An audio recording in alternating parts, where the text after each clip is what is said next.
vocês comigo pro jogo do Brasil. Gente, eu tô de pijama ainda porque eu acordei cedo e tava frio.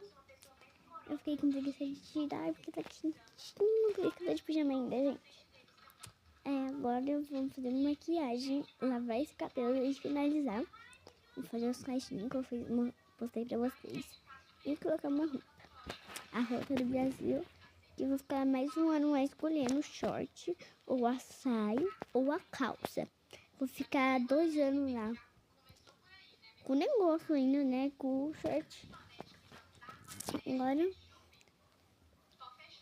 vou me maquiar, finalizar meu cabelo e colocar uma roupa. Que deixa eu... Meu Deus, gente.